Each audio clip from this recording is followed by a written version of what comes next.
Connaissance, recherche, sciences, mathématiques, théorie, physique, philosophie, conférences, archéologie, nature.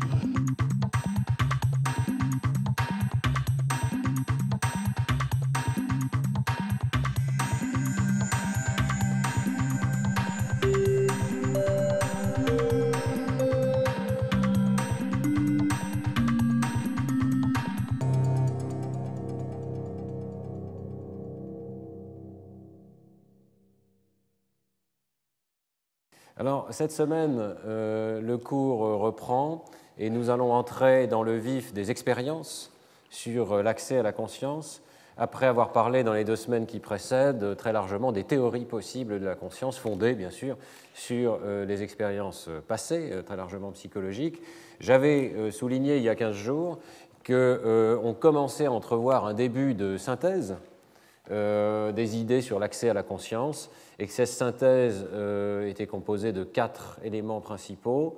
L'idée que la conscience intervient comme un système de supervision centrale, l'idée que c'est un système à capacité limitée, qui est obligé de sélectionner un élément particulier pour l'amener à la conscience, alors que beaucoup d'autres restent dans le domaine du traitement non conscient, l'idée que ce système nécessite des boucles lentes, avec un aspect réentrant qui fait circuler l'information et qui la maintient pour une durée suffisante, et qui s'oppose donc à un traitement ascendant très rapide et qui peut être non conscient de l'information. Et finalement, l'idée que la conscience fournit une sorte d'espace de synthèse interne, détaché des contingences extérieures, une sorte de tableau noir ou de théâtre, les métaphores sont multiples, un espace de travail qui permet de partager l'information et qui rend donc l'information accessible. Et on avait terminé le cours sur le modèle que j'ai proposé avec Jean-Pierre Changeux, sur la base des travaux antérieurs de Bernard Baars, le modèle de l'espace de travail neuronal conscient, Global Neuronal Workspace en anglais, dont je rappelle ici quelques-uns des éléments.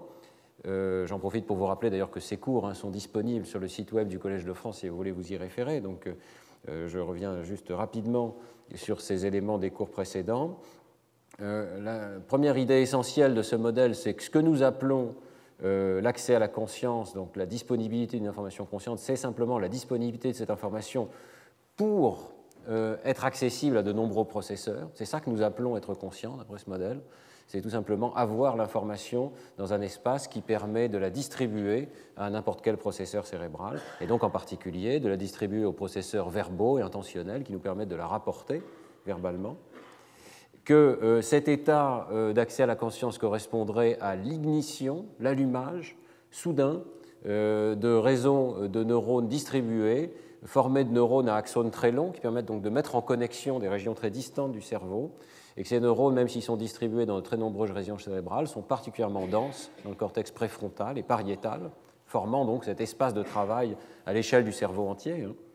Et l'idée que lorsqu'on accède à une information consciente, on forme une assemblée particulière, réverbérante au sein de ce système de neurones distribués. Donc il faut imaginer peut-être que 5-10% des neurones de cet espace entrent en activité, que la configuration particulière qui est activée forme un code neural pour l'objet conscient qui est perçu à un instant donné, et que ce code va rester stable pendant peut-être une durée de l'ordre de la centaine de millisecondes ou plus, et ensuite changer vers un autre état conscient, et que cet état global entraîne avec lui des processeurs perceptifs. On le voit bien sur ce diagramme ici. Il faut imaginer que les processeurs perceptifs pertinents, par exemple celui qui aurait le contenu d'un visage particulier auquel nous faisons attention à un instant donné, vont être mis en connexion avec cet espace global et donc être amplifiés, maintenus en ligne pendant cette période d'accès conscient.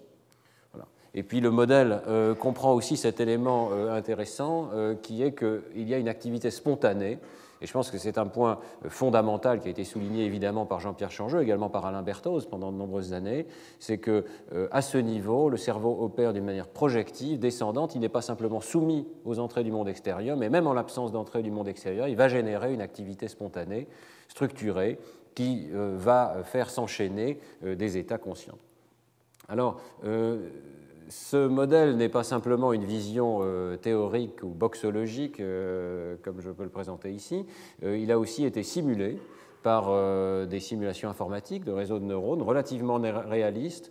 On avait intégré à l'époque dans le modèle des simulations de synapses formées de molécules de récepteurs GABAergiques et glutamatergiques relativement réalistes. Et ces neurones, donc, à décharge plus ou moins réaliste, avec des délais compatibles avec ce qui est connu dans le système visuel du singe en particulier, eh bien, avaient été intégrés dans des colonnes neuronales thalamocorticales organisées sous forme de couches qui reproduisent, au moins d'une façon un petit peu schématique, la connectivité du cortex cérébral. Et on avait essayé de simuler donc une partie de ce modèle de l'espace de travail conscient. Il faut bien être conscient que ça n'est pas possible à l'heure actuelle de simuler à l'échelle de tout le cerveau humain, dans le détail de chacune des décharges neuronales, l'ensemble de ce processus. Donc on avait sélectionné une sorte de mini-modèle qui consistait en 4 aires cérébrales successives, qui commençaient au niveau d'aires cérébrales périphériques. Par exemple, ça pourrait être ici l'aire visuelle primaire, dans lequel on peut faire rentrer un stimulus T1, qui connecte de manière ascendante à une aire numéro 2, puis une aire numéro 3, puis une aire numéro 4. Et avec l'idée qu'il y a des connexions ascendantes qui sont fondées sur des récepteurs glutamatergiques rapides en pas, et il y a des connexions descendantes à longue distance, très importantes dans ce modèle, qui permettent d'amplifier l'information et de la rendre disponible, et qui sont fondées donc, sur des récepteurs plus lents. Et vous voyez que l'idée de ce modèle, c'est qu'on peut simuler donc l'entrée dans l'espace de travail global d'un stimulus T1, on peut simuler aussi l'entrée d'un deuxième stimulus T2, on peut simuler la compétition qui va exister au niveau central, donc cet aspect sélectif du traitement de l'information qui fait qu'une information va être sélectionnée au détriment de l'autre. Et on avait supposé qu'un stimulus qui devient représenté dans les aires de niveau supérieur, qui crée un état global d'activité, va être rendu disponible à d'autres aires cérébrales qui ne sont pas simulées explicitement ici dans le modèle, mais qui, en quelque sorte, font partie de ce qui est juste au-delà, disons, de la simulation qui est proposée ici. Alors, je voulais juste vous montrer quelques images de ces simulations avant de passer aux données expérimentales, parce que ces simulations, en quelque sorte, vont nous guider, et on va ensuite, dans les 2 semaines ou 3 semaines peut-être qui suivent, aller voir les données expérimentales avec l'idée de tester, en partie, si ce modèle a une certaine réalité. Alors, les premières simulations étaient extrêmement simples. On va stimuler la partie la plus périphérique, donc l'aire A1 ici, avec un stimulus extrêmement bref qui va donc dépolariser les neurones ici. On voit qu'il y a un taux de décharge donc bref de ces neurones au niveau de l'assemblée A1 qui code pour le stimulus T1. Et vous voyez que même en réponse à un stimulus extrêmement bref, ce type de réseau va générer une activité extrêmement organisée qui consiste au moins en 2 étapes. Il y a une première étape dans laquelle vous voyez qu'il y a une propagation en avant, feed-forward, de l'activation vers l'aire B, vers l'aire C, vers l'aire D.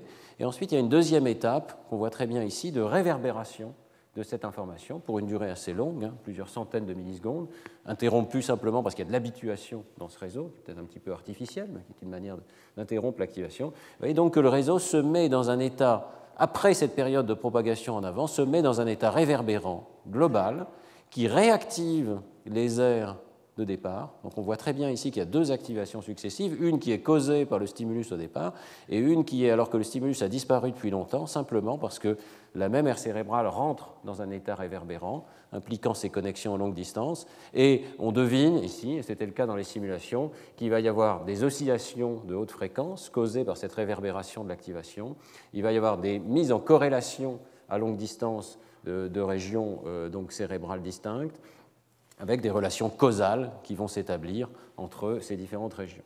Et que si on présente un deuxième stimulus, ici T2, à d'autres entrées sensorielles, un petit peu plus tard, on retrouve exactement le même type de propagation suivie de réverbération, ce qu'on appelle l'ignition. Alors, une première propriété intéressante qu'on avait vue, c'est que si on rapproche maintenant le stimulus T2 du stimulus T1, de sorte que ce stimulus compétiteur est présenté alors que l'ignition au premier stimulus est en train de se produire, vous voyez qu'on obtient uniquement le début de la propagation en avant de ce stimulus, mais on n'obtient pas la deuxième vague d'activation. C'est normal, puisqu'il y a de l'inhibition latérale très forte ici entre ces assemblées. L'idée, si vous voulez, c'est qu'à ce niveau, il n'est pas possible de maintenir simultanément plusieurs codes en parallèle, et on voit très bien que donc la compétition éteint l'ignition pour le deuxième stimulus. Donc, on observe un phénomène qui ressemble un petit peu à celui que je vous ai décrit dans le cours précédent, c'est-à-dire le clignement attentionnel, la compétition entre stimuli au niveau central. D'autres simulations montrent que ça peut tout à fait se produire sur une base d'activité spontanée, sans qu'il y ait nécessairement de stimulation extérieure. Donc, ce que vous voyez ici au centre, c'est un état qui ressemble à celui que je vous ai montré auparavant, mais qui survient spontanément dans le système alors qu'il n'y a pas d'entrée sensorielle.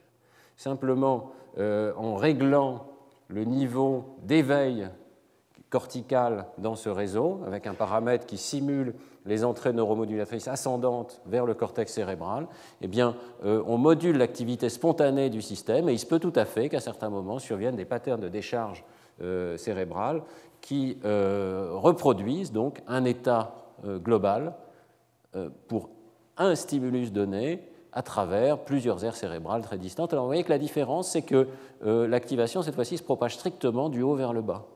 Il n'y a plus cette phase ascendante qui correspond à l'accès d'une information du monde extérieur, mais ça pourrait correspondre à un état où une information est retrouvée spontanément. Il y a un accès conscient purement interne qui se produit dans le réseau. Et alors, ce que vous montrent les diagrammes autour, c'est ce qui se passe si on présente un stimulus extérieur à ce moment-là au réseau. Donc, on présente le stimulus T2. Donc, ici, on a l'activation pour un stimulus T1 endogène, et ici on a un stimulus T2 exogène. Si T2 est présenté juste avant ce type d'événement ou juste après ce type d'événement central, eh bien, il peut tout à fait accéder à une représentation globale. Par contre, si T2 est présenté précisément au moment où survient cette ignition globale, eh bien, vous voyez qu'il y a cette compétition centrale et on ne voit que la propagation feed-forward en avant et on ne voit pas cet état de réverbération globale. Il peut y avoir compétition centrale soit entre deux stimuli du monde extérieur qui rentrent en collision, soit entre un stimulus du monde extérieur et une représentation interne qui correspondrait à un état mental temporaire du sujet. Et on a pensé avec ce type de simulation qu'on s'approchait, même si c'est évidemment très simplifié et caricatural, d'une situation de ce que les anglophones appellent inattentional blindness, la cécité inattentionnelle, c'est-à-dire le fait que lorsque nous sommes absorbés dans une pensée à un moment donné, nous ne pouvons pas en même temps prendre conscience de certains stimuli du monde extérieur. La dernière propriété que je voudrais vous montrer de ce type de réseau, c'est l'existence d'un seuil pour l'ignition. Jusqu'à présent, les simulations que je vais montrer sont des simulations nettement au-dessus de ce seuil, c'est-à-dire qu'un stimulus isolé, à lui tout seul, parvient à créer cette réverbération globale. Mais qu'est-ce qui se passe si on joue avec la durée du stimulus? Et évidemment, dans ce type de simulation informatique, on peut le faire d'une manière extrêmement digitale. Vous voyez qu'ici, à travers l'espace de l'axe des Y, ici, on a changé la durée d'un stimulus et on a fait plusieurs simulations à chacune de ces différentes durées du stimulus. On voit très bien que la durée du stimulus, évidemment, change la durée de la vague feed-forward ici, mais on voit aussi que pour les stimuli les plus courts, il y a très peu de décharge tardive, alors qu'il y a à un certain moment une durée minimale au-delà de laquelle eh bien, on voit apparaître ces décharges tardives et cette réverbération. On voit très bien ici qu'il y a un phénomène de seuil qui survient, qui correspond au déclenchement de cette activité réverbérante globale. Et c'est très facile à comprendre, je crois. Vous avez affaire à un réseau qui est connecté à lui-même. Il va y avoir dans ce type de réseau, dans pratiquement n'importe quelle situation où ce type de réseau est mis en place, un seuil dynamique, un niveau minimal d'activité au-delà duquel vont se déclencher des phénomènes de réverbération qui s'amplifient eux-mêmes et qui vont donc conduire à cette ignition globale. Donc on va avoir un système pratiquement à deux états, et c'est pour ça qu'on parle d'un accès discret ou tout ou rien à la conscience dans ce type de modèle, parce que vous voyez très bien que si on est au-dessus du seuil, le stimulus va pouvoir s'auto-amplifier et on va aller très très vite vers un état hautement activé du réseau tout entier, alors que si le stimulus est juste en dessous du seuil, et il peut franchir ce seuil pour des raisons simplement de bruit dans le système, d'activité stochastique, eh bien à ce moment-là, l'activité va plonger et on va se retrouver simplement avec un phénomène extrêmement transient lié à la présence du stimulus lui-même et pas à cette réverbération globale tardive. Alors, l'idée, évidemment, c'est que cette simulation tardive correspond à l'accès à la conscience, possible ou non, d'une information suivant le degré de rapidité avec laquelle elle est présentée. Vous voyez que ce phénomène est exclusivement dépendant des connexions descendantes à longue distance. Si vous enlevez dans ce type de réseau les connexions descendantes à longue distance, le phénomène de réverbération disparaît. Et on observe à ce moment-là uniquement une dépendance de la durée objective du stimulus qui a été présenté. Voilà, donc idée extrêmement simple. Ce type de réseau, qui est évidemment d'une simplification énorme par rapport à la complexité du cortex cérébral, reproduit dans sa phénoménologie un certain nombre de phénomènes qui ressemblent aux phénomènes de masquage avec un seuil bien particulier et aux phénomènes de clignement intentionnel de compétition centrale. Maintenant, vous voyez que ce type de réseau conduit quand même à faire des distinctions importantes vis-à-vis du non-conscient, et ça c'est quelque chose qu'on avait mis en valeur ici en 2006. Certaines simulations montrent bien qu'un stimulus de bas niveau, de force insuffisante, parce qu'il est trop bref, parce qu'il n'a pas une intensité suffisante, ne va pas pouvoir activer l'ensemble du réseau global. D'autres stimuli, qu'on appellera préconscients, vont avoir une force suffisante potentielle, ça correspondrait à mon stimulus T2 dans les simulations de tout à l'heure, mais ne va pas pouvoir activer l'état global pour une raison différente, c'est qu'il entre en compétition à un moment donné avec une autre représentation qui a déjà envahi cet espace global. Alors on est conduit très simplement à faire une distinction ici entre deux états au sein du non-conscient, des états qu'on appellera subliminaux, parce que le stimulus ne parvient pas à la conscience pour des raisons qui lui sont propres, parce qu'il n'a pas une force suffisante à lui tout seul, et d'autres états qu'on appellera préconscients, parce qu'il pourrait être conscient, le stimulus a une force suffisante pour accéder à la conscience, mais c'est pour des raisons de compétition avec d'autres stimuli ou d'autres pensées présentes au même moment que l'accès ne va pas se produire. Alors, on verra par la suite du cours si cette distinction est une réalité, mais c'est une distinction, disons, qui est proposée en théorie. Alors, cette semaine, on va se concentrer donc sur ces états subliminaux, correspondant à la suite du cours de l'an dernier. On avait vu l'an dernier qu'il était possible de présenter des stimuli avec une durée extrêmement contrôlée par le phénomène de masquage et que, dans ces conditions, on arrivait à produire des stimuli qui n'accédaient pas à la conscience du sujet, même s'ils continuaient à avoir un effet sur le système cognitif. Je vous rappelle donc la définition du masquage, d'après Breitmeyer et Hogman, c'est la réduction de la visibilité d'un stimulus présenté brièvement, qu'on appellera la cible, par un second stimulus, également bref et adjacent dans l'espace et dans le temps. Voici des exemples de masquage bien connus. Si vous présentez un disque noir et quelques dizaines de millisecondes après, vous présentez un anneau noir avec le même disque blanc, eh bien, vous pouvez tout à fait perdre conscience de la présence de ce disque noir. Tout ce que vous voyez, c'est la présence de l'anneau noir, et au centre, vous ne voyez que du blanc, ou en tout cas un gris extrêmement dégradé, pas du tout le noir effectif, objectif de la cible. De la même manière, si vous présentez un X et qu'il est suivi soit de bruit visuel, soit de traits aléatoires qui reproduisent en partie la structure du stimulus, eh bien, lorsque les conditions sont bien ajustées, il se peut tout à fait que ces stimuli deviennent invisibles. Là, je vous réfère au cours de l'an dernier pour le détail de ce type de masquage. Alors, ce qu'on va voir dans le cours aujourd'hui, c'est que ces conditions de stimulation ont été utilisées pour produire des contrastes minimaux, comme je l'expliquais dans le premier cours, des contrastes minimaux où on va essayer d'avoir une situation où le sujet prend conscience du stimulus et une autre situation où le sujet ne prend pas conscience du stimulus. Donc on va essayer de se placer proche du seuil, juste en dessous, juste au-dessus du seuil, de manière à créer ce type de contraste. Et dans le cours d'aujourd'hui, j'ai choisi un certain nombre d'expériences qui ont très largement fait appel à l'IRM fonctionnel et qui ont essayé de regarder les réseaux cérébraux qui changent d'activité en fonction de la conscience ou non du stimulus. Alors, le premier exemple, j'ai essayé de faire ça aussi dans une perspective un tout petit peu historique, et ces expériences sont assez récentes. Et la première expérience, à ma connaissance, qui a utilisé l'IRM fonctionnel dans ces conditions, est celle de Kalanit-Grill-Spector avec Rafi Malak en 2000 dans Nature Neuroscience. Ils ont fait une expérience extrêmement simple, paramétrique, qui consistait à présenter des images pendant des durées variables qui étaient au-dessus ou en dessous du seuil de masquage. Donc vous voyez qu'ici, une image à 500 millisecondes est très facile à percevoir. Et si on présente un bruit pendant la même durée, on va percevoir le bruit, pas l'image, évidemment. Si on raccourcit maintenant l'image et qu'on remplit l'autre moitié de cette durée de 500 millisecondes par du bruit, ici, à 120 millisecondes, on va encore percevoir l'image. À 40 millisecondes, on va être pratiquement au seuil. À 20 millisecondes, le sujet dit qu'il n'arrive pas à voir l'image et on peut montrer qu'il n'arrive pas, par exemple, à choisir parmi deux images possibles, laquelle a été présentée. Et à chaque fois, l'expérience de Kalanit-Grill-Spector consiste à soustraire cette condition où une image est présente d'une condition où du bruit est présent au moment où il aurait fallu présenter l'image. Donc on a image présente versus image absente à différents degrés de masquage. C'est une expérience qui est quand même relativement limitée. L'imagerie à l'époque était fondée sur des antennes locales et l'étude est donc exclusivement centrée sur les régions occipitales du cerveau, les régions visuelles précoces, et on ne saura pas quelle est l'activation du reste du cerveau dans cette étude. Le paradigme est également particulier parce que pour optimiser les choses, il présente les images en bloc, avec 28 images présentées pendant un bloc de 14 secondes qui sont toutes de la même durée.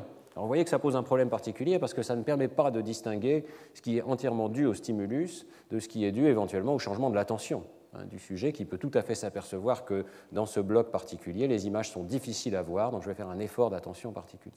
Donc il faut garder ça en tête. Cette première expérience présente des limites. Et la troisième limite, c'est qu'il n'y a pas de mesure essai par essai de la conscience du sujet. On s'appuie simplement sur des courbes moyennes que vous voyez ici. L'une de ces courbes, je crois que c'est celle qui est en noir, c'est la courbe du pourcentage de reconnaissance des images par les sujets en fonction de la durée de présentation des images. Vous voyez que la reconnaissance augmente évidemment de façon très non linéaire, avec une sorte de seuil qui est tout à fait caractéristique. Et leur analyse a consisté à regarder région par région quelles étaient les activations cérébrales qui corrélaient ou qui ne corrélaient pas avec le stimulus. Et que le premier phénomène qui est extrêmement clair, c'est que l'aire visuelle primaire, ici, V1, ne corrèle pas bien avec la perception du sujet, mais corrèle avec la présence effective de l'image. Vous voyez qu'à chaque fois qu'il y a une image, ici c'est la soustraction de l'activation à l'image par rapport à la situation où il n'y a que le masque, eh bien vous voyez que dès qu'il y a une image même extrêmement courte, le cortex visuel primaire ici est capable de répondre de façon assez forte et pas du tout avec la même courbe que le jugement perceptif des sujets. Donc on a une situation de dissociation, on peut dire ici que le cortex visuel primaire voit mieux, entre guillemets, que ce que rapporte le sujet, et donc le cortex primaire n'est pas un corrélat approprié de la conscience du sujet. Et par contre, il y a d'autres régions qui corrèlent extrêmement étroitement avec la courbe de perception des sujets, et c'est le cas notamment de la région LO, ici, cortex latéral occipital, qui est une région donc plus avancée du cortex occipital, qui s'intéresse au codage de la forme, qui commence à présenter des propriétés d'invariance de la forme, et qui, elle, a l'air d'avoir un seuil tout à fait corrélé avec la perception subjective. Donc, une première idée très simple, les aires primaires n'ont pas le profil de réponse subjective approprié pour être des corrélats de la conscience. Il faut aller plus loin dans le traitement de l'information pour commencer à trouver des corrélats de la conscience. Mais cette expérience limitée au cortex occipital ne permet pas de dire qu'est-ce qui se passe dans les aires encore plus avancées au-delà du cortex occipital. Alors ici, donc une année plus tard, nous faisions au laboratoire une expérience similaire mais permettant de visualiser le cerveau tout entier, fondée sur le masquage des mots, avec comme collaborateur en particulier Lionel Nakache, qui joue un rôle très important dans ses recherches sur la conscience. Vous voyez que l'idée, c'était de créer une situation où on allait présenter des mots pendant une durée extrêmement brève, 29 millisecondes à chaque fois, mais dans un contexte où ils allaient être soit masqués, soit démasqués. Alors, le sujet voyait en permanence des formes, des carrés, des cercles, des losanges clignoter sur l'écran, pratiquement tous les 50 millisecondes, 71 millisecondes, ça changeait de clignotement comme ça, et de temps en temps, il y avait un épisode où on allait avoir blanc, mot, blanc. Alors lorsque vous avez un épisode de ce type-là, le sujet est tout à fait capable de percevoir la présence du mot. Par contre, si vous avez blanc, masque, mot, masque, blanc, à ce moment-là, vous êtes dans un contexte de masquage très fort. Vous voyez que les masques sont juste avant et juste après le mot. Et dans ce cas-là, le masquage interrompt la perception du mot et le sujet ne rapporte pas avoir perçu la présence d'un mot. Effectivement, je regrette parce que j'avais à l'époque une démonstration assez belle de cette expérience et vraiment, vous êtes exposé à ces stimuli, tout le monde rapporte le même phénomène, c'est-à-dire qu'on voit très bien ces mots-là, on ne voit pas du tout ces mots-là. Alors évidemment, le contexte est assez différent. Vous voyez qu'on a quand même essayé de contrôler la luminance totale et il y a juste un petit changement d'ordre ici des conditions qui créent ou qui ne créent pas le masquage. Et pour essayer de rendre les choses encore plus comparables, on avait introduit des conditions dans lesquelles à la place du mot, il y a un blanc. Et l'imagerie consistait à faire la soustraction de l'activation évoquée par les essais où le mot est présent avec les essais où le mot est absent. Donc c'est une soustraction bien contrôlée, en quelque sorte, qui soustrait les effets du masque. On ne voit plus les activations causées par les masques, on ne voit que les activations causées par la présence du mot, suivant qu'il est conscient ou suivant qu'il n'est pas conscient. Voilà. Néanmoins, si on veut critiquer, il faut bien reconnaître qu'il reste une différence de stimulus assez importante entre ces conditions. Et que ça n'est pas si facile que ça de créer des stimulations les plus identiques possibles. Ici, elles sont quand même assez différentes, et c'est par soustraction qu'on espère visualiser l'activation au même mot, suivant qu'il est conscient ou pas. Bien. Par ailleurs, il y avait une deuxième critique qu'on peut faire rétrospectivement, c'est que nous n'avions pas de mesure au moment où l'activation se produit de la conscience ou non du sujet. Nous avions une mesure globale à travers toute l'expérience en supposant que tous ces essais-là sont non conscients et que tous ces essais-là sont conscients. Alors, évidemment, on le vérifiait à la fin de l'expérience. Et la vérification était quand même assez exhaustive, et je vous la livre ici. D'abord, les sujets, si on leur demandait à la fin de l'expérience, en revoyant ces stimuli, de cliquer à chaque fois qu'il y a un mot, ne cliquer pratiquement que lors des mots visibles, et pas lors des mots masqués, et pas quand il y avait des blancs seuls. Si on leur demandait de nommer tous les mots qu'ils voient, ils nommaient convenablement les mots qui étaient dits dans la condition visible ici et pas les mots masqués. Si on testait ensuite leur mémoire de ces mots, alors l'expérience était un petit peu particulière parce qu'il y avait 40 mots qui étaient choisis pour être dans ces conditions-là et 40 mots qui étaient choisis pour être dans cette condition-là. Et ensuite, ils étaient présentés de façon répétée. Et donc, à la fin de l'expérience, le sujet avait une très bonne mémoire des mots qui avaient été présentés dans la condition visible et il n'avait aucune mémoire des mots qui avaient été présentés dans la condition invisible par rapport à des mots distracteurs qui n'avaient jamais été présentés au cours de l'expérience. Et donc on avait quand même une bonne preuve que ces mots n'étaient pas entrés dans une chaîne de traitement de haut niveau. Et enfin, si on demandait au sujet de choisir parmi deux mots possibles lequel était présenté ici dans la condition masquée, vous voyez qu'il restait tout à fait au niveau du hasard, qui est 50%.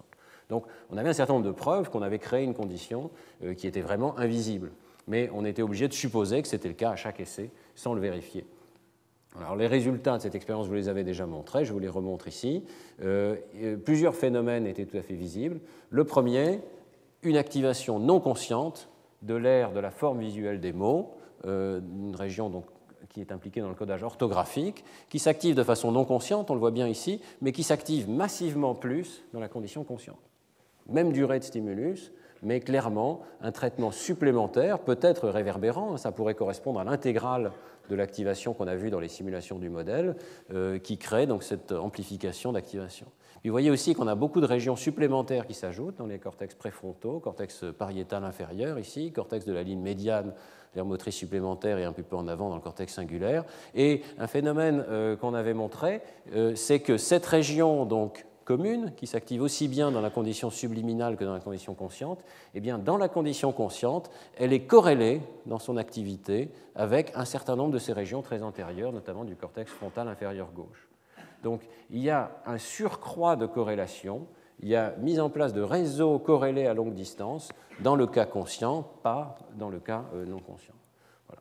Tous ces phénomènes sont des marqueurs possibles de l'accès à la conscience. Maintenant, il faut bien voir que cette expérience est critiquable de plusieurs manières, et l'une d'entre elles, qui est tout à fait évidente, c'est qu'on ne distingue pas clairement dans cette expérience l'accès à la conscience des conséquences de l'accès à la conscience. Ça, je pense que c'est un point important, mais extrêmement difficile encore dans la recherche actuelle.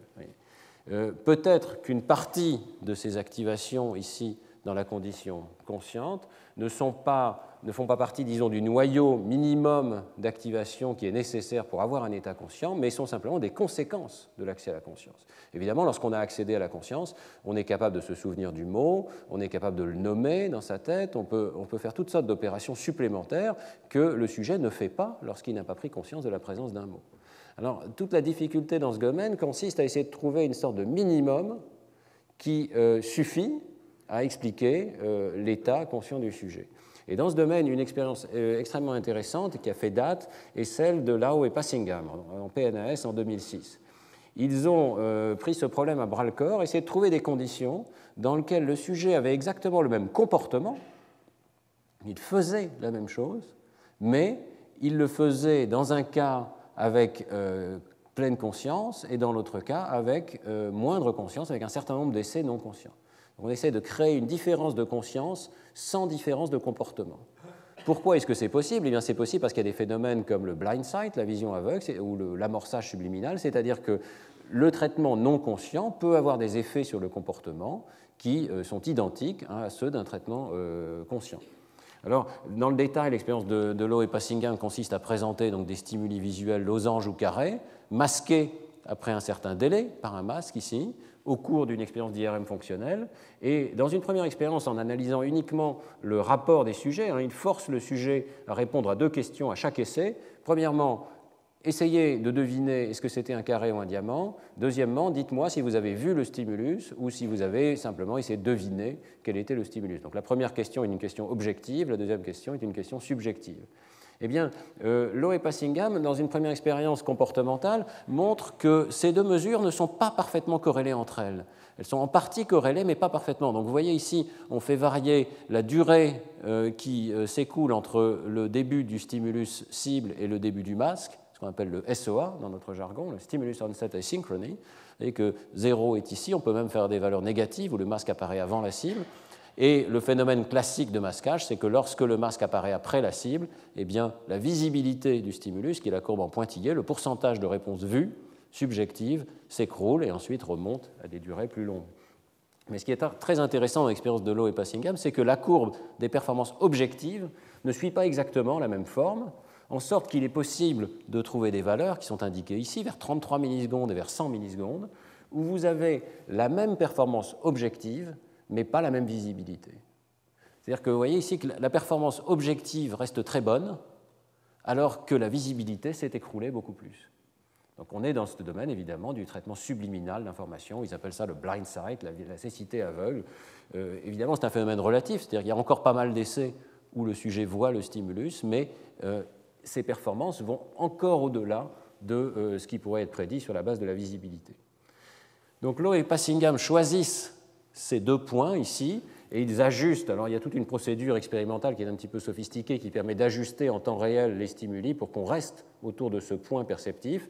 Vous voyez que pour ce qui est du jugement à choix forcé, carré ou diamant, les performances sont strictement égalisées, alors que pour ce qui est de la conscience, awareness, eh bien, vous voyez que l'une des conditions, la condition à SOA le plus long, conduit à une plus grande visibilité des stimuli que l'autre. Donc même performance, mais visibilité variable. Il faut bien comprendre que ce n'est pas un contraste parfait entre stimuli visibles et stimuli invisibles, c'est un contraste entre 2 conditions expérimentales où il y a un petit peu plus d'essais visibles dans une condition que dans l'autre. Donc ça limite un tout petit peu la puissance statistique de ce test, mais par contre il est extrêmement bien contrôlé. Alors, les résultats sont simples. Il y a une région cérébrale qui montre la différence entre la condition où il y a plus de visibilité et la condition où il y a moins de visibilité, c'est le cortex préfrontal dorsolatéral gauche. Vous voyez ici sa courbe d'activation, ce n'est pas absolument convaincant, les données ne sont pas aussi stables qu'on le souhaiterait, mais il y a effectivement un petit peu plus d'activation dans les essais à SOA long où le sujet rapporte avoir plus de visibilité. On pourrait critiquer ces résultats en disant qu'il s'agit uniquement d'une comparaison de stimuli qui sont après tout extrêmement différents. On n'est pas exactement dans une condition d'égalisation ou de minimisation des différences entre stimuli vus et stimuli pas vus. Mais Lowe et Passingham rajoutent une analyse qui est extrêmement intéressante. Ils analysent uniquement les essais à SOA court, où il y a une faible visibilité. Et là, ils montrent que l'activation de la même région corrèle avec le pourcentage d'essais qui est vu par les sujets à travers les différentes personnes. Donc chacun de ces points ici représente un des participants de l'expérience, et vous voyez que plus les participants rapportent avoir vu les stimuli dans cette condition à SOA court, plus l'activation de cette région est grande. Et ici, il s'agit d'une situation à stimulus constant. Donc, vous voyez que le raffinement expérimental, ici progressif, conduit à converger vers une seule région cérébrale. C'est peut-être un peu caricatural, je pense que la puissance de cette expérience est un petit peu en jeu, mais montre bien que cette région donc, du cortex préfrontal a l'air d'être un bon prédicteur du fait que le sujet ait vu ou n'ait pas vu les stimuli.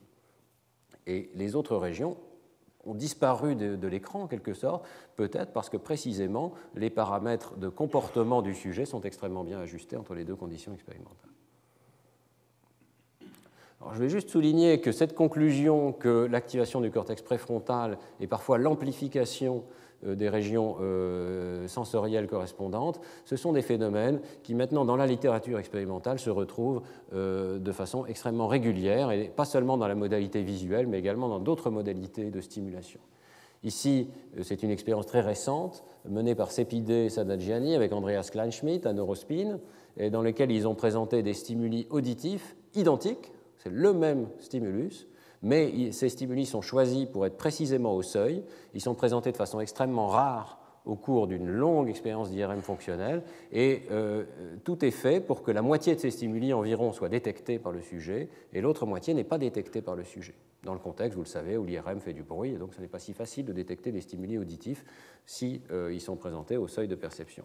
Vous voyez que l'activation auditive existe lorsque les stimuli sont présentés mais ne sont pas détectés. L'activation auditive est amplifiée et il y a une activation supplémentaire extrêmement intense de régions du cortex préfrontal, dorsolatéral et du cortex pariétal inférieur, des deux côtés. D'ailleurs, je ne montre que l'hémisphère droit ici, mais quelque chose de très similaire se produit dans l'hémisphère gauche, avec également activation de régions plus antérieures dans le cortex temporal lorsque le sujet détecte la présence de la cible auditive. Donc on retrouve ce phénomène d'amplification et d'accès à des réseaux préfrontaux pariétaux à longue distance. Ce qui intéressait également Cepide Sadagiani, vous voyez, c'est qu'il y a des différences avant même le stimulus. Alors qu'est-ce que ça veut dire? Ça, c'est un phénomène extrêmement intéressant sur lequel l'équipe d'Andreas Kleinschmidt se penche beaucoup et pas mal d'autres collègues également. C'est la possibilité que des fluctuations de l'activité spontanée du cerveau dans l'état de repos soient des prédicteurs de la prise de conscience ultérieure d'un stimulus. Et que si le cortex auditif est dans un état approprié, qui peut être dépolarisé, en tout cas qui est préactivé ici, eh bien, on va augmenter les chances de percevoir le même stimulus. Il y a maintenant beaucoup de résultats expérimentaux qui vont dans ce sens-là, qui montrent que l'activité spontanée biaise la perception de stimuli extérieurs quand ceux-ci sont choisis, évidemment, pour être ambigus, proches du seuil, etc. Des résultats similaires ont été rapportés dans la modalité tactile, en particulier par Bolli, les collaborateurs, dans PNAS en 2007, un très joli papier, et surtout, dans la modalité tactile, des travaux remarquables effectués par Ranulfo Romo chez le singe macaque. J'en parle très brièvement. Il est possible, dans la modalité tactive, de présenter des vibrations tactiles sur la peau et de changer l'amplitude de ces vibrations de manière à tracer une courbe qui ressemble à un seuil perceptif, vous voyez, qui a un niveau d'amplitude de vibration qui devient perceptible par le sujet.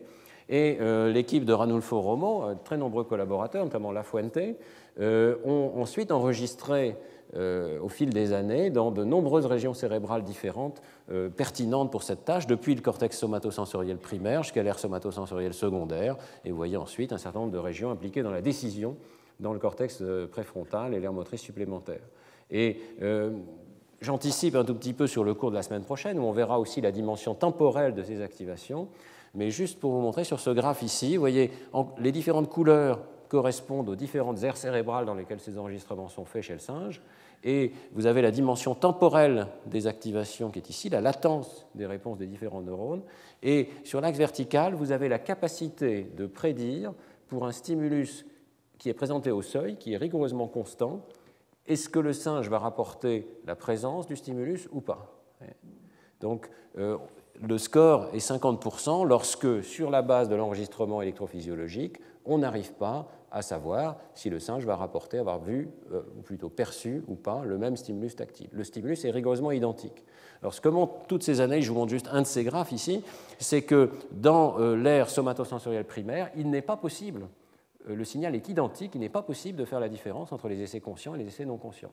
Dans tous les cas, on voit une volée d'entrée qui est inchangée et qui ne prédit pas encore s'il va y avoir perception consciente ou pas. Bon, si tant est qu'on peut parler de perception consciente, mais je crois qu'on peut ici tout simplement de détection chez le singe. Vous voyez que si on avance dans le temps, on progresse dans ces aires cérébrales liées au traitement des informations tactiles, mais on n'a toujours pas de capacité de prédire si le singe va rapporter la présence du stimulus ou pas, et ça n'est que lorsqu'on va dans les régions plus antérieures du cerveau, dans le cortex préfrontal ventral ici et mésial, qu'on commence à avoir une capacité de prédiction extrêmement forte de ce que va rapporter l'animal. Donc on a un phénomène tardif qui nécessite la progression du traitement de l'information jusque dans les aires préfrontales. Et que ça, c'est une grande constante à travers toutes ces expériences. Je voulais vous montrer une dernière expérience qui est extrêmement intéressante parce qu'elle généralise ces résultats à une modalité qui n'est plus sensorielle maintenant, mais qui est une modalité de contrôle moteur. On peut contrôler nos actes de façon consciente, mais ce que montrent ces travaux, j'en avais un petit peu parlé l'année dernière, c'est qu'il est possible aussi d'avoir un contrôle non conscient de nos actes. Et donc, dans ce domaine aussi du contrôle de l'action, on peut créer des contrastes minimaux entre un contrôle moteur conscient et un contrôle moteur non conscient. Et Simon Van Hal, qui est un thésard dans le groupe de Victor Lameux à Amsterdam, m'a autorisé à présenter ces données qui sont extrêmement récentes, qui ne sont pas encore publiées, qui portent sur un paradigme qui crée exactement ce type de contraste. L'expérience est assez simple, toujours la même idée. On va présenter un stimulus visuel, donc carré ou losange, qui va être masqué, et on peut présenter un délai de masquage court, ici avec une courbe en U de masquage qui fait qu'à ces délais courts, il y a en fait un masquage assez faible qui se produit et on perçoit ces stimuli régulièrement. Et puis on peut les présenter avec une durée un petit peu plus grande, ici de 50 millisecondes, qui conduit à un masquage très optimal où les sujets ne voient pas du tout les stimuli. Donc on contraste stimuli faiblement masqués et stimuli fortement masqués. Mais ce qui est intéressant, c'est ce qui est demandé au sujet. Dans cette tâche ici, le sujet sait que s'il voit le losange, il ne doit pas appuyer sur le bouton, ce qu'on appelle une situation de no-go. Il faut interrompre son action standard si on voit le losange. Si on voit le carré, par contre, ou si on ne voit rien du tout, à ce moment-là, l'instruction, c'est d'appuyer sur le bouton. Donc évidemment, ce qui nous intéresse, c'est la différence entre les essais avec un carré ou avec un losange, et en particulier dans les essais subliminaux. Dans les essais subliminaux, le sujet, la plupart du temps, appuie sur le bouton, puisqu'il n'a pas vu qu'il y avait un losange. Mais ce que montre Simon Van Hal, c'est qu'il y a un léger ralentissement de la réponse qui se produit, qu'on voit très bien ici, qui n'est pas si léger que ça, c'est quand même quelques dizaines de millisecondes, donc c'est un effet assez fort au sens chronométrique du terme. Le sujet est ralenti, est inhibé par la présence d'un indice que les instructions lui ont apprises, est un indice qui demande d'inhiber le comportement. Donc il peut y avoir une forme d'inhibition, une tentative de contrôle du comportement sur une base non consciente, puisque tous ces essais ici sont non conscients. Et que la distribution des temps de réaction est extrêmement intéressante. Ici, vous avez donc le nombre d'observations pour un certain temps de réaction donné. Typiquement, on a une moyenne de temps de réaction de l'ordre de 400 millisecondes ici, avec la présentation du losange crée une sorte d'indentation dans la courbe des temps de réaction. Les temps de réaction se ralentissent soudainement au-delà d'une certaine valeur, de l'ordre de 250-300 millisecondes ici, qui est toujours la même, qui correspond à une sorte d'entrée en activité d'un signal d'inhibition. Et l'année dernière, j'avais souligné d'autres expériences très similaires de Simon Van Hal qui montraient qu'au niveau des potentiels évoqués, si on comparait les essais avec inhibition aux essais sans inhibition, on observait des différences au niveau d'une onde frontale, P3, P3A, qui suggérait qu'on pouvait avoir une activation frontale sans conscience dans cette situation de contrôle cognitif. Alors peut-être vous êtes un petit peu surpris, comme je l'étais moi-même quand on a découvert ces résultats, parce que ça donne l'impression que vous pouvez avoir une activation des régions frontales et une activation des systèmes de contrôle exécutif sans conscience, qui va en quelque sorte à l'encontre, en apparence, de la synthèse que j'ai tenté de vous proposer dans les premiers cours. Eh bien, le nouveau travail de Simon Van Hal montre qu'en réalité, il n'y a pas de conflit et que ces résultats sont tout à fait compatibles avec la synthèse que je vous ai proposée. Simplement, si on regarde en IRM fonctionnel, lors de la situation de contrôle non conscient, eh bien, effectivement, il y a des aires antérieures du cerveau qui sont concernées, mais c'est un tout petit réseau bien particulier qui est activé, qui est engagé dans cette situation de contrôle cognitif non conscient. Vous voyez qu'il implique la pré-SMA, une aire motrice supplémentaire dont on sait l'implication dans le contrôle de l'action, ainsi que l'insula antérieure au niveau de sa jonction avec le cortex frontal inférieur, qui est également impliqué dans le contrôle de l'action. Et uniquement dans ce petit réseau-là, en non conscient, alors que dans la même situation de contrôle conscient, vous voyez que ce réseau est répliqué, donc ces aires font partie du réseau conscient, mais ces aires sont amplifiées, vous voyez que le signal est à nouveau très nettement amplifié ici, pratiquement doublé dans l'insula antérieure, également un petit peu dans la pré-SMA, et surtout qu'il y a une expansion de l'activation lors du contrôle conscient dans tout un vaste réseau qui, là encore, reproduit presque exactement les images que je vous ai montrées auparavant, cortex préfrontal dorsolatéral, cortex pariétal inférieur. Et également extension au cortex singulaire antérieur. C'est très intéressant de comparer ces deux images ici et de voir que la situation non consciente active des aires qui sont plus en arrière, qui sont plus automatiques, et la situation de contrôle conscient s'étend à un réseau plus antérieur, plus élaboré, si vous voulez, un réseau de contrôle supérieur qui implique le cortex singulaire. Donc, Pas de contradiction, simplement une observation extrêmement intéressante, c'est qu'on peut avoir activation d'aires du cortex frontal sans conscience, mais pas n'importe quelles aires, un petit réseau bien particulier qui serait impliqué dans une sorte de contrôle automatique, si on peut dire. Ce n'est pas incompatible de parler d'une situation de contrôle exécutif automatique, c'est ce que suggèrent ces expériences qui sont très belles. Mais on continue de voir une différence très forte avec les situations de contrôle conscient.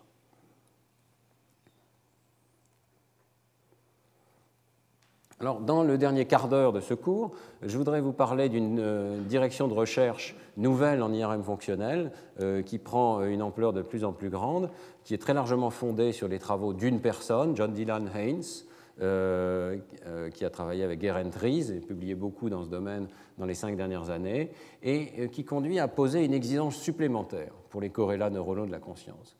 Ce que je vous ai montré, les expériences que je vous ai montrées depuis les 45 dernières minutes sont des expériences où on contraste la perception consciente versus la non-perception d'un stimulus. Et John Dylan Haynes critique cette différence, même s'il considère que c'est intéressant, évidemment, mais il dit que ça ne suffit pas. Ça ne suffit pas parce que vous contrastez encore des états qui sont trop différents. Vous voyez ? Dans cette différence entre percevoir consciemment et ne pas percevoir, il peut y avoir énormément de phénomènes qui n'ont rien à voir avec un code neural conscient du stimulus particulier qui a été présenté. Il peut y avoir des différences, par exemple, liées à l'attention, liées à la vigilance, liées à l'entrée en activité de régions supplémentaires qui sont impliquées dans le rapport particulier qui est fait par le sujet, et tout ceci ne constitue pas le code minimal pour un contenu conscient. Alors, ce que nous dit John Dylan Haynes, c'est qu'il faut essayer de montrer, par imagerie cérébrale, que le corrélat de conscience que l'on propose constitue un code neural de l'état de conscience du sujet. C'est-à-dire que parmi les aires que je vous ai montrées, il y en a avoir certaines, peut-être toutes, peut-être un sous-ensemble, qui contiennent dans leur état d'activité un code qui, si on arrivait à le décoder, nous dirait, voilà, le contenu de la conscience du sujet, c'est tel ou tel objet, tel visage, tel mot, etc. Et c'est une exigence qui est redoutable parce qu'avec l'imagerie cérébrale, comme vous le savez, on est très loin de voir les populations de neurones elles-mêmes. Mais des avancées dans la technologie de l'imagerie permettent maintenant d'appliquer effectivement des techniques de décodage au niveau des micro-activations qui se produisent dans chacun de peut-être quelques centaines de voxels et d'essayer d'inférer à partir de cet état d'activité quel est le contenu mental du sujet. Et ce que John Dylan Haynes nous dit, c'est que si on arrivait à trouver un corrélat neuronal de la conscience, on devrait pouvoir réaliser cette opération de décodage uniquement pour le contenu qui est celui du contenu de la conscience à un instant donné. Et donc, c'est ce qu'il appelle un code total et inversible. C'est-à-dire qu'on doit pouvoir trouver un algorithme de décodage qui, partant de l'activation, reconstitue l'état de conscience du sujet.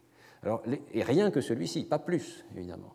Donc, le code observé devrait, si on propose réellement un code neural pour la conscience, doit présenter le même degré d'invariance que le contenu conscient du sujet. Ça, c'est une exigence difficile parce que, par exemple, lorsque nous déplaçons les yeux, eh bien, nous avons l'impression que la scène visuelle reste invariante, mais au niveau des aires visuelles primaires, l'ensemble de l'image glisse, évidemment, la région de la fovea est amplifiée, les autres sont diminuées, tout ceci, nous n'en avons pas conscience. Au niveau conscient, il y a une invariance pour la position des yeux qui devrait être visible au niveau du code neural conscient.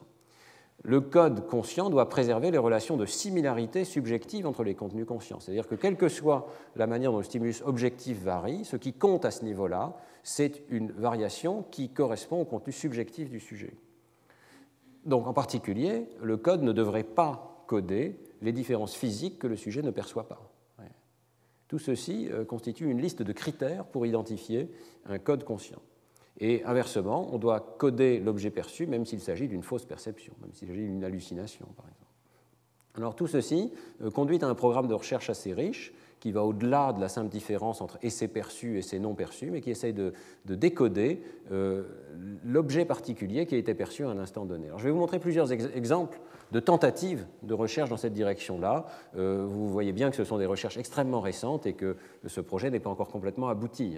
Mais une expérience de Nancy Kanwisher avec Williams dans Nature Neuroscience illustre bien le concept. Vous voyez, dans cette expérience, on présente des images qui peuvent appartenir à 3 catégories différentes. Il y a les spiky, les objets pointus, les smoothie, les objets lisses, et il y a les objets cubiques. Et il y en a toute une variété au sein de chaque catégorie. Et la présentation de ces objets est extrêmement brève, 33 millisecondes, et masquée.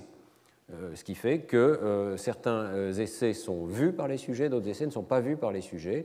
Les performances des sujets varient considérablement d'un essai à l'autre. Le sujet doit essayer d'identifier la catégorie du stimulus qui est présenté.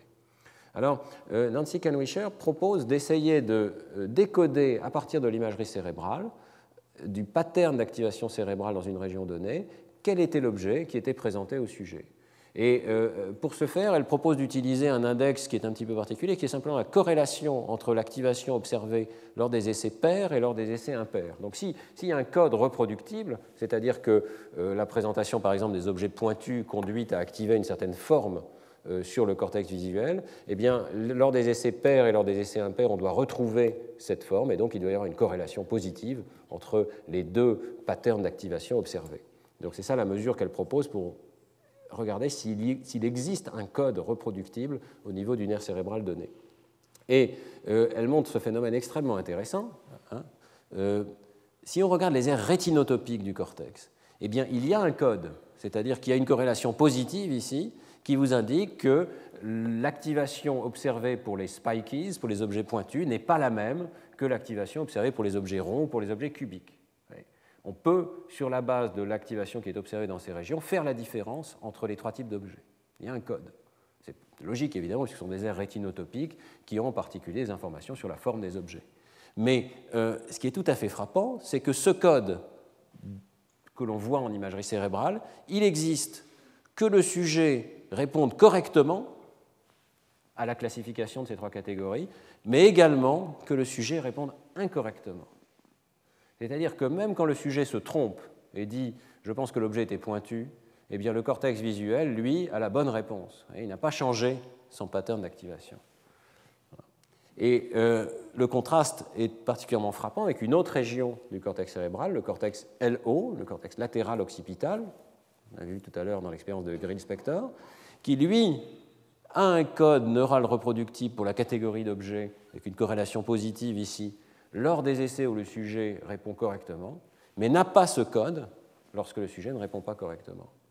Donc, selon ce critère, la région LO est un meilleur corrélat potentiel de l'état de conscience du sujet que, en tout cas de l'état d'information du sujet, que le cortex rétinotopique visuel primaire ici. Le cortex visuel primaire a trop d'informations. Le cortex LO semble avoir la même information que celle qui est accessible au sujet pour prendre sa décision consciente. Donc, premier exemple où on va essayer de trouver un type d'activation cérébrale qui correspond tellement étroitement au contenu du sujet que lorsque le sujet n'a pas d'information, eh bien, le code disparaît. Deuxième exemple, décodage de l'objet perçu réalisé par des méthodes de décodage multivariées, expérience de Stercer, toujours John Dylan Haynes et Geraint Rees, dans un article très récent, 2008. Ils ont présenté des images de visages ou de maisons. Vous savez que dans le cortex visuel, ce sont des stimuli favorisés parce qu'ils conduisent à des activations extrêmement différentes, de régions vraiment macroscopiquement différentes de la voie visuelle ventrale, donc visage versus maison. Et ces visages sont rendus invisibles par suppression binoculaire, c'est-à-dire que le visage ou la maison est présenté dans un œil et dans l'autre œil, on flash des formes répétées qui effacent la perception consciente des stimuli de l'autre œil. Je vous avais parlé de cette technique dans le cours de l'an dernier. Alors, ça permet donc de créer un contraste entre les mêmes stimuli visage ou maison, suivant qu'ils soient visibles ou qu'ils soient invisibles. Et le premier résultat qui est extrêmement net dans cette expérience, c'est que l'aire fusiforme des visages et l'aire para-hippocampique des lieux, des maisons, qui répond aux maisons, ont une activation très nette, catégorique, pour leurs stimuli préférés, mais seulement dans le cas conscient, pas dans le cas non conscient. Vous voyez très très bien ici cette activation au visage, mais uniquement pour les visages visibles, et cette activation aux maisons dans cette région para-hippocampique bilatérale ici, uniquement pour les maisons visibles. Il n'y a pas d'activation détectable de ces régions dans la situation non visible. Il y a peut-être des petites différences, mais elles ne sont pas significatives. Par contre, ce que montrent les collaborateurs ici, c'est qu'il est possible, sur la base de la configuration d'activité de ces régions, de décoder si le sujet a objectivement vu un visage ou a vu une maison.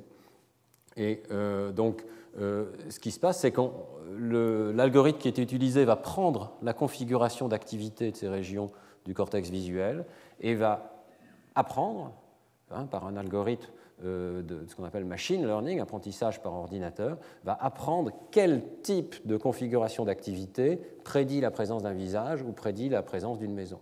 Et l'algorithme est testé de façon extrêmement rigoureuse avec un sous-ensemble d'essais qui sert à l'apprentissage du classificateur et ensuite un petit nombre d'essais supplémentaires qui servent de test. Et les performances qui sont rapportées par la suite sont les performances donc, sur ces essais de test.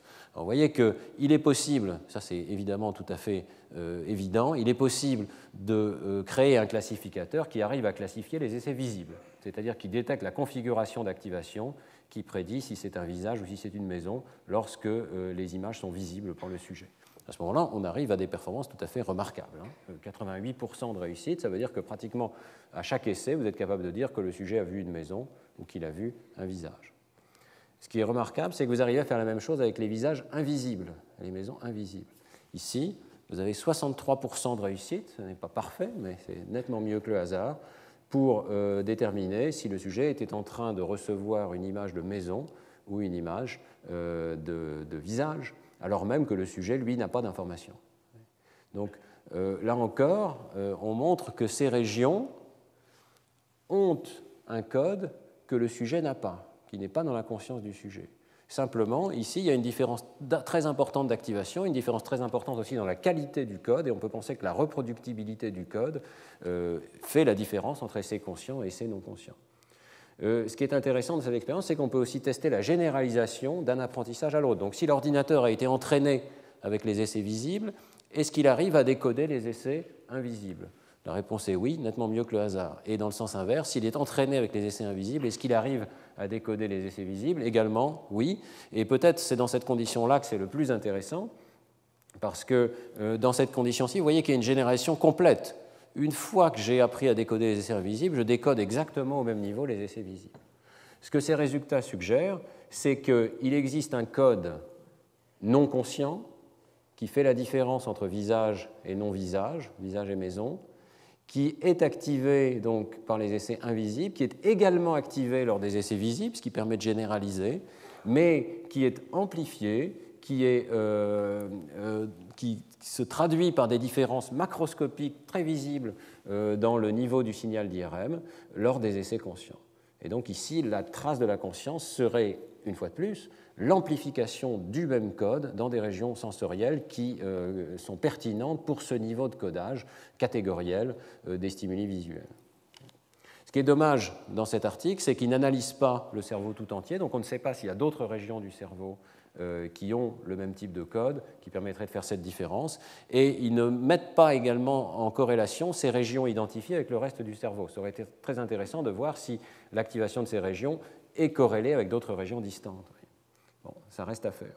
Je vous signale, juste pour terminer, un article très récent d'un autre groupe, avec Aaron Scourger, qui est actuellement au laboratoire, mais qui a réalisé ce travail à l'époque à Princeton, toujours en IRM fonctionnel, avec un concept très proche, l'idée de décoder visage versus maison, simplement dans une condition d'invisibilité un petit peu différente, qui est la fusion des couleurs entre les deux yeux. Vous voyez que si vous présentez des images identiques aux deux yeux, vous allez pouvoir percevoir la présence d'un visage dont les couleurs ici contrastent avec le fond, alors que si vous présentez des couleurs opposées aux deux yeux, eh bien dans les bonnes conditions, la fusion de ces couleurs va faire en sorte que vous perceviez un stimulus homogène, par exemple jaune ici, correspondant à la fusion de ces deux couleurs, et sans percevoir la présence d'un visage.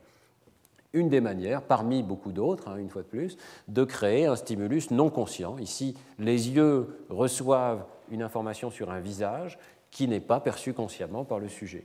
Eh bien, Aaron Scourger et ses collaborateurs analysent donc ces images d'IRM fonctionnelles créées par la présentation à un essai donné d'un stimulus qui peut être perçu consciemment ou qui peut ne pas être perçu consciemment.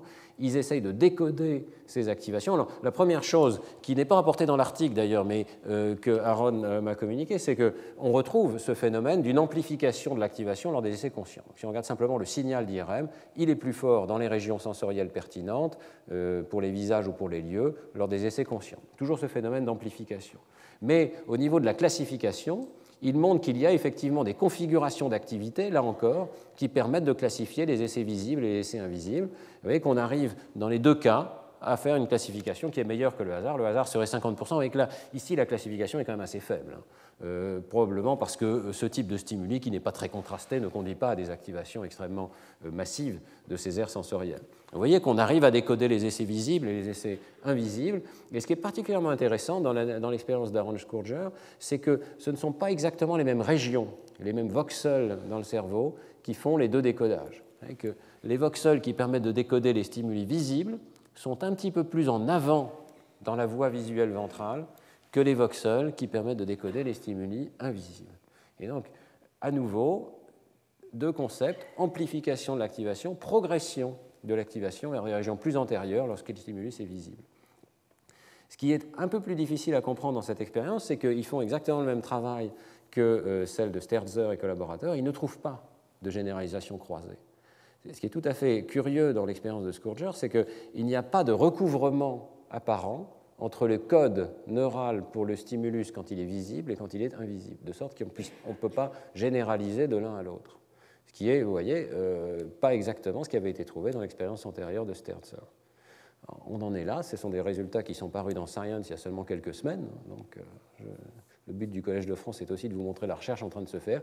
Il y a un conflit apparent entre les deux données. Il y a aussi des zones de convergence dans ce concept d'amplification. Moi, je pense qu'on peut conclure dans ce type de données que le code qui est activé par les stimuli invisibles est prédominant dans les régions postérieures, que l'accès à la conscience donc rend les activations plus fortes, ça c'est une constante dans toutes les expériences, moins variable, c'est un des points qui est particulièrement intéressant dans l'expérience de Scourger, c'est qu'il montre qu'il y a une variabilité de l'activation d'un essai à l'autre dans les essais invisibles, alors que cette variabilité est beaucoup moindre dans les essais visibles, donc moins de variabilité dans les essais conscients et des régions plus antérieures dans la voie ventrale visuelle. L'idée d'une moindre variabilité est intéressante parce que ça peut correspondre à ce qu'il y avait dans les simulations que je vous ai présentées, c'est-à-dire la convergence vers un attracteur. L'idée qu'il y ait un attracteur cérébral réverbérant, tout ou rien, donc avec un bassin d'attraction reproductible lors des essais conscients, alors que dans les essais non conscients, eh bien, la variabilité serait beaucoup plus grande parce qu'on n'est pas encore tombé dans cet attracteur global. C'est une idée qui est proposée ici par Aaron Scourger pour la première fois. C'est pour ça, très largement, que la revue Science s'est intéressée à cette proposition. C'est une idée intéressante, nouvelle. Il faudra voir si elle résiste à l'examen ou pas. Mais on verra la semaine prochaine qu'il y a pas mal de données qui suggèrent effectivement que lors d'un accès à la conscience, il y a ce phénomène d'ignition qui se produit, qui stabilise en quelque sorte la représentation. Et ça n'est pas le cas lors des essais invisibles ou non conscients. Je termine par une dernière expérience que je trouve particulièrement belle. Je m'excuse de vous bombarder de ces informations, mais ça vous permet de voir un petit peu le style d'expérience qui est fait actuellement. Alors là encore, c'est une expérience extrêmement récente, 2007. Elle porte sur la perception auditive et je ne pense pas qu'elle soit connue de John Dylan Haynes, mais elle réalise exactement les conditions qu'il souhaite, c'est-à-dire une dissociation entre stimulus objectif et stimulus subjectif perçu par le sujet, et essayer de déterminer quelles régions ont le code neural objectif et quelles régions ont le code neural subjectif. Alors, cette expérience est très sympathique. Elle fait appel à une illusion classique qui s'appelle l'illusion de McGurk, que peut-être certains d'entre vous ont déjà expérimenté. Vous pouvez aller voir sur Internet pour des exemples. L'illusion de McGurk consiste à voir quelqu'un en train de parler, et si la personne est en train de dire « pas » et que vous entendez donc le son « pas », mais que la bouche, elle, le film que vous voyez correspond à la production d'un autre son qui est le son K, eh bien, votre perception va fusionner ces deux informations visuelles et auditives incompatibles, et si les conditions sont les bonnes, vous allez percevoir un son intermédiaire qui est le son Ta. Donc il se place dans ces situations où auditivement c'est pas, visuellement c'est K, et subjectivement c'est Ta. Et c'est magnifique, parce que ça permet de dissocier complètement les trois paramètres. Alors ensuite, ils vont utiliser ce qu'on appelle la repetition suppression, le fait de répéter le même stimulus, et vous voyez que suivant les conditions, le stimulus précédent peut répéter soit la syllabe auditive, donc on va présenter un pas auditif plus un pas visuel, et la seule chose qui va être répétée, c'est la stimulation auditive, mais ni la stimulation visuelle, ni la perception du sujet. Ou bien alors on va précéder par des essais K auditif, K visuel, donc cette fois-ci c'est la présentation visuelle qui est répétée, mais ni l'auditif, ni l'aspect subjectif perceptif. On peut présenter un Ta, Alors ça, c'est très intéressant. Si on présente un tas auditif et un tas visuel, vous voyez qu'on ne répète ni la stimulation auditive ni la stimulation auditive, mais le sujet, subjectivement, a l'impression que c'est la même syllabe qui lui a été présentée 2 fois. Et enfin, bien sûr, on peut présenter exactement le même stimulus qui consiste donc en un mélange de pas auditifs et de cas visuels et qui est perçu comme tas. Et donc là, tout est répété, toutes les informations sont répétées. Alors, l'expérience consiste à voir donc à quels paramètres différentes régions cérébrales sont sensibles. Et les résultats sont assez élégants. Si vous regardez dans les régions auditives, ici, du cortex temporal supérieur, eh bien, vous trouvez que ces régions sont sensibles à la répétition du paramètre auditif objectif. Vous voyez qu'il y a peu d'activation lorsqu'on répète exactement le même stimulus, donc à la fois subjectif et objectif auditif. Il y a également peu d'activation lorsqu'on répète le même stimulus auditif, même s'il conduit à un percept différent. Et inversement, si vous présentez des stimuli qui conduisent au même percept tas, mais objectivement, ça n'est pas du tout le même stimulus, eh bien, vous avez une activation beaucoup plus grande. Donc, vous n'avez pas ce phénomène de répétition, de suppression par la répétition. Donc, cette région code pour les aspects objectifs du stimulus auditif, même si le sujet ne les perçoit pas. Très intéressant de contraster ça avec d'autres régions qui sont situées dans les régions frontales inférieures gauche et dans les régions plus antérieures du cortex temporal. Toujours cette idée de devoir aller dans des régions plus antérieures et qui impliquent le cortex frontal. Et là, vous trouvez des régions qui interrompent leur activation, qui réduisent leur activation uniquement lorsque le sujet a entendu subjectivement 2 fois la même chose, que le stimulus soit identique ou que le stimulus soit très différent, mais conduise au même percept subjectif. Vous voyez que le code neural dans cette région est un code neural qui correspond à la perception subjective du sujet, ce qui n'est pas le cas dans les aires sensorielles plus précoces. Alors, je trouve cette expérience particulièrement élégante parce qu'elle dissocie bien les paramètres et elle montre que les aires précoces n'ont pas le bon code. Le code qui est présent dans les aires précoces n'a pas cette propriété de fusion auditive et visuelle qui est celle qui correspond à notre perception auditive. Mais ce qui est tout à fait frappant dans cette expérience, c'est que vous n'avez pas l'impression de percevoir un stimulus de haut niveau. C'est vraiment la perception auditive qui est testée ici. La perception auditive, subjective, sans que nous en ayons conscience, est le résultat d'une intégration sensorielle de 2 modalités, visuelle et auditive. Elle se produit dans des aires de plus haut niveau du cortex temporal et du cortex frontal inférieur. C'est le résultat de ce calcul de fusion donc de 2 modalités qui accède à notre conscience, et c'est un résultat, on le voit ici, qui est calculé dans des aires supérieures. Alors je trouve quelque part cette expérience dans la modalité auditive va plus loin que beaucoup d'expériences dans la modalité visuelle qui, pour l'instant, n'ont pas encore complètement réussi à établir cette dissociation entre subjectif et objectif. Voilà, je termine là-dessus. Donc, je pense qu'on a vu aujourd'hui un certain nombre de corrélats de la conscience en IRM fonctionnel avec des contrastes qui sont bien faits, qui sont minimaux, de plus en plus minimaux, je dirais, au fil des expériences. Et on a vu que l'amplification de l'activation sensorielle, la progression de l'activation vers des régions sensorielles plus antérieures, l'activation additionnelle de régions distribuées du cortex préfrontal et pariétal inférieur, la mise en corrélation de ces régions à longue distance étaient tous des corrélats possibles de l'accès à la conscience du sujet. La semaine prochaine, nous examinerons plus en détail un paramètre qui ne peut pas être vu par l'IRM fonctionnel, qui est le déroulement temporel de l'activation. Donc, au lieu d'une vision statique avec laquelle je vous laisse aujourd'hui, fondée sur l'IRM fonctionnel, la semaine prochaine, nous verrons dans le détail, au fil du temps, comment se passe cette transition entre un stimulus conscient et un stimulus non conscient. Merci beaucoup de votre attention.